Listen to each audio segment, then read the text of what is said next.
Hi everyone, it's Branson Man. Thanks for clicking over to listen.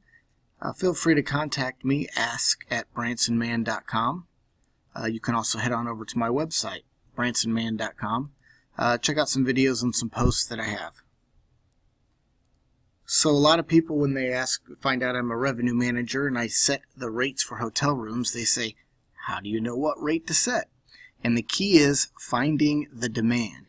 And they say, how in the world do you do that?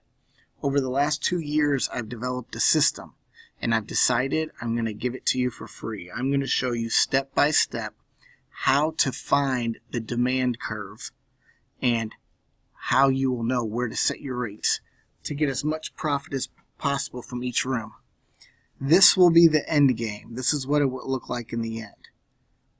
Throughout these series of videos, they'll probably be about 10 or 15 minutes each, and there will be a few videos.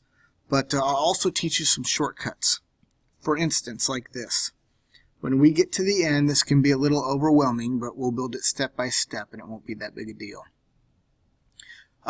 When you get to the end, you'll need to adjust some sizes, and sometimes when you do that, you get those hashtags or number signs, pound signs. That means that there's information hiding in there, but it's too big for you to see. It's got squished. If you hit this triangle, and I'm using Excel, Microsoft Excel, for this spreadsheet, if you hit this triangle in the upper left-hand corner, it highlights all of the columns and all of the rows. And when you double-click the line in between two different columns, you are telling Excel, I want you to adjust this to fit whatever information is in these cells. Each of these boxes is called a cell. So when we double tap that, you see it expands and we've got lots of stuff in there hiding. Now we still have everything highlighted here, so we're going to click out of that. And I put some text in here which Excel isn't really designed for, but it helps me out when we're building this. Really, I just need it to be wide enough for these numbers that are right here. So I'm just going to manually drag this and help squish that. So let's go ahead and get started. This is called a pickup sheet. It's also called a demand tracker, and it will show you how to set your rates. Let me explain this to you quickly. If you think of a timeline from left to right, even if it were a timeline of someone's life, they are born over here and their life progresses towards the end. This is the same way this is set up. This is the first of a month. This is the second, the third, and so on. So what we have here is the ending of a month that has 30 days, and then the next day is the first of the next month. So what we can see is a specific day of the week. So watch this. This is a Friday. So if you look at this Friday, I've noted that I had the rate set at $80, and it was at 41%. So what happened each day, from 41 to 47%, we picked up 6% occupancy overnight. That shows me the demand is coming. Then we picked up 2 more percent, then 1, then 1. So it picked up big right there, and then it started slowing down. Then it went from 51 to 53, that's plus 2, plus 4, plus 7, plus 6, plus 13, plus 12. Now if you were to put that on a graph, and I can probably show you how to do that later, you'll see it will come up just like a ramp like this. If you can find that demand curve, you'll know what you need to do to get a good price and good occupancy. So let's go ahead and get started.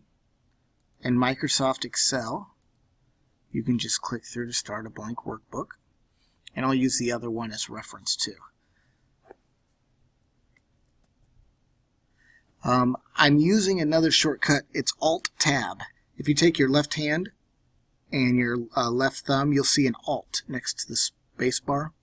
And then if you take your first finger and point it out, you'll see a tab. And it fits pretty nice between your first finger and your thumb. And if you'll hit Alt-Tab it will switch you back and forth between the most two recent screens that you've looked at.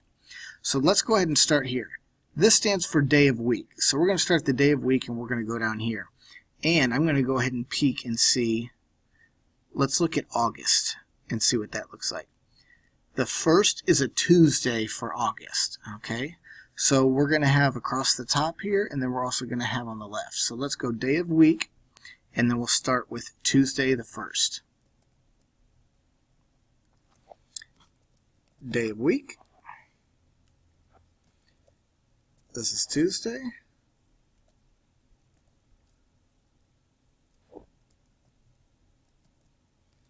And this is the 1st.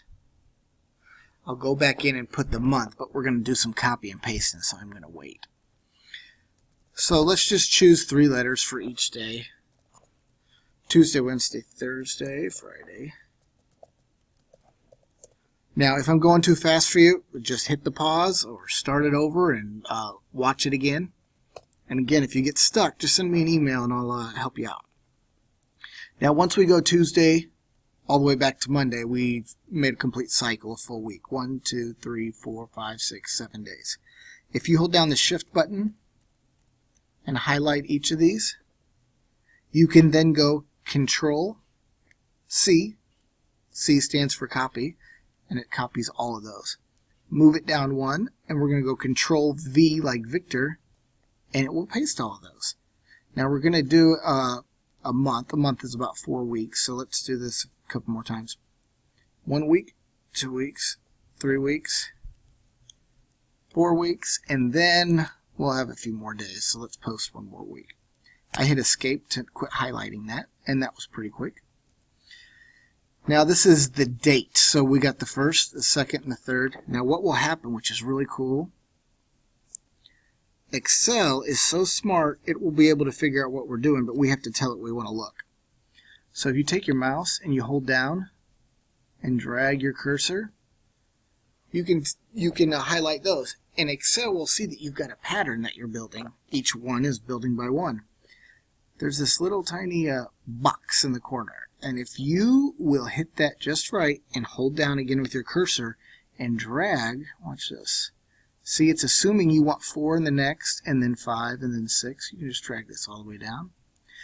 30 days has September, April, June, and November. So let's say we need 31, boom, for August. Now I'm going to highlight this column. You can remember the difference between columns and rows. If you look at a big house, maybe an old school plantation or the White House, they have fancy columns out front, and those are the big pillars that run up and down. So these columns go up and down, the rows are the ones that go across. So if you highlight a column here, and like we learned, if you double click this, it will shrink it to fit just as much as it needs to, so there's no extra space. And I'm also going to left justify it. What this means is here. Here, we're telling it we want the information to sit at the bottom of the cell or each individual box. Here, nothing is highlighted. We can left justify, right justify, or keep it in the center. So I'm going to go ahead and left justify. You see everything scoot over? Let's go ahead and shrink that too. Alright, so check me out. Let's go ahead and start to set this off. Let's check and make sure that Thursday is the 31st for August. You should have a calendar hiding down here if you click on your calendar at the bottom. We see that Monday is the 31st.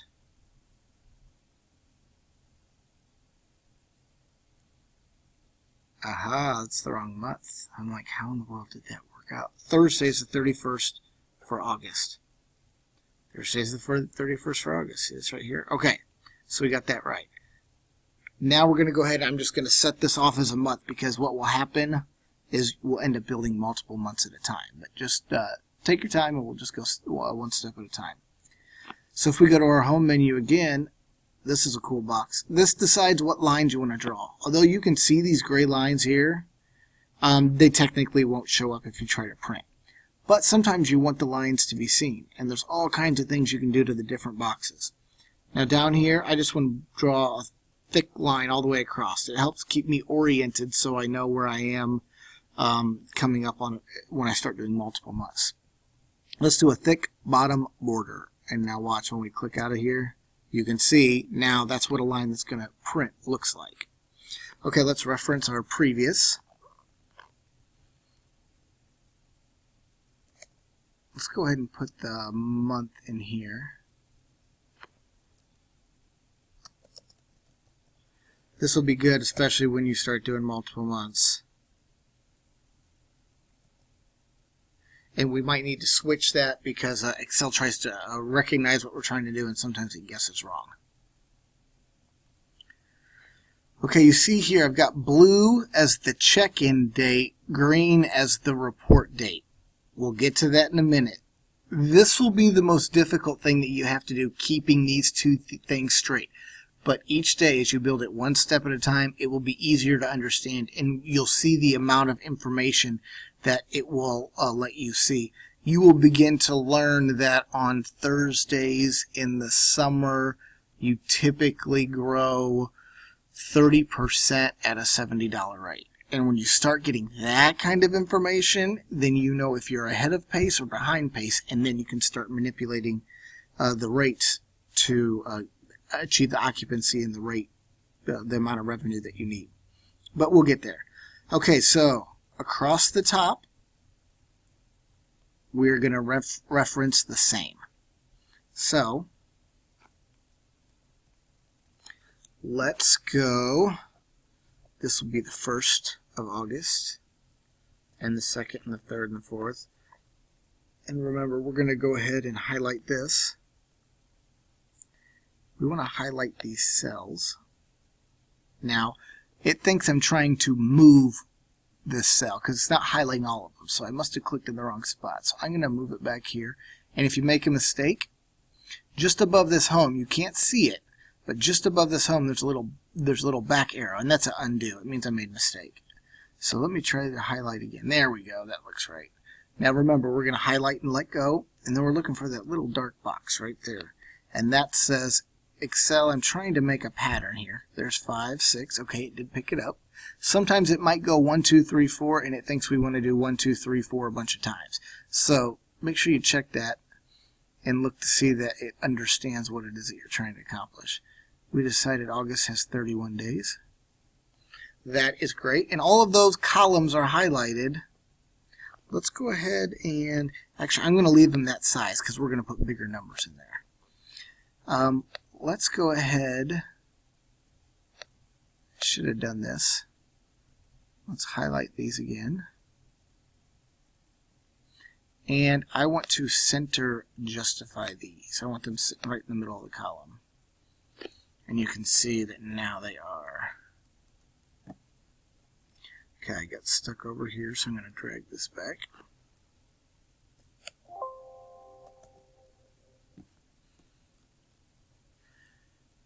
Okay, I'm going to make this column blue for the check-in date. Go home, and this is where you can fill it in with a color. I like this light blue. It just works well. It's not a big deal. Choose whatever color you like. And then we're going to go green across the top, which this tells us here is the report date. So I'm going to highlight here. So it's hiding there. This is the color of your text. We'll get to that in a minute. This is your background. So we decided this is a light green. And you know what? It's trying to show me what it'll look like, but it's covering it up too. I'm going to guess it's this light green. Yeah, that looks pretty good.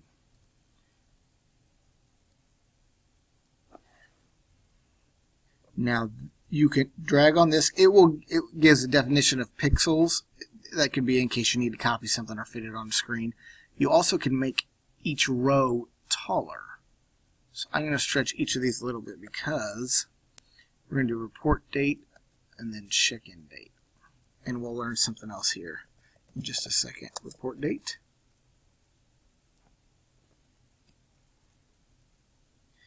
and the report date is to the right. And then space check in date. Okay, now we're going to do something in here. It's called wrap text. Now what happens is it assumes I'm just typing in a straight line. And remember, we've got it sitting at the bottom, which is standard.